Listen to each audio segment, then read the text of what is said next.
స్తోత్రం కలుగును గాక. ప్రభు అయిన యేసుక్రీస్తు నామములో మీ అందరికి కూడా వందనాలు చెల్లిస్తున్నాను. దేవుని యొక్క పరిశుద్ధ గ్రంథంలో నుండి కీర్తనల గ్రంథము 1వ కీర్తన 1వ వచనాన్ని మనం చదువుకుందాం.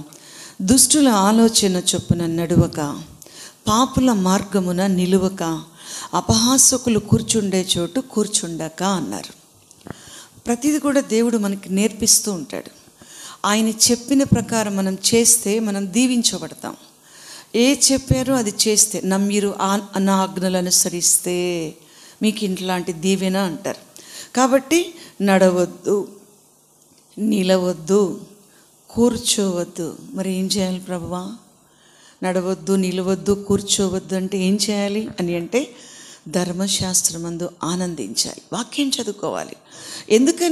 ఎందుకని అట్లాగంటే ఆ తేడాని ఇక్కడ మనం గమనిస్తామన్నమాట. దుష్టుల ఆలోచన చొప్పున నడుచువాడు, పాపుల మార్గమున నిలుచువాడు, అపహాసకులు కూర్చుండే చోట కూర్చుండేవాడి జీవితం ఎలా ఉందంటే అతను ఎగురుచున్న గాలి చెదరగొట్టు పొట్టులాగా అయిపోతాడు. ఏది స్థిరత్వం ఉండదు, ఏది ఆశీర్వాదం ఉండదు, జీవితంలో ఏది పొందుకోలేరు.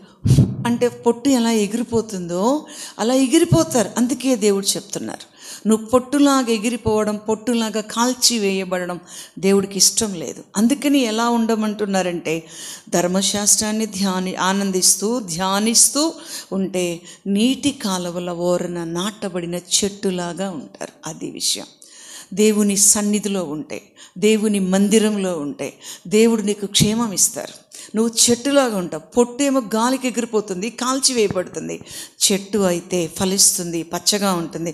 అందుకే అక్కడ ఏమంటున్నారంటే వారైతేనేమో దుష్టులు అలాగున ఉండక గాలికి చెదరగొట్టు పొట్టులాగా ఉంటారు, నీతిమంతులైతే దేవుని సన్నిధిలో చెట్టులాగా. ఒక మాట చెప్పనా, దావీదు అంటారు, నేనైతే దేవుని మందిరంలో పచ్చని ఒలీవ చెట్టు వలె ఉన్నాను, పచ్చని ఒలీవ చెట్టు వలె నేను ఉన్నాను అన్నారు. ఎంతమంది ఎటువంటి పరిస్థితుల్లో ఉన్నారు? కష్టార్జితం దీవించబడటం లేదు, అనేక సమస్యలు, వేదనలు అని అనుకుంటూ నాకు అది ఏమైపోతున్నానో, ఒక గాలికి చెదరగొట్టు పొట్టు. ప్రభువారు అన్నారు, నా మాటలు వింటే బండ మీద కట్టేబడిన ఇల్లులాగా ఉంటారు, లేకపోతే ఇసుక మీద కట్టబడిన ఇల్లులాగా ఉంటారు. పొట్టు కాల్చివేయబడుతుంది, ధాన్యము కూర్చోబడుతుంది.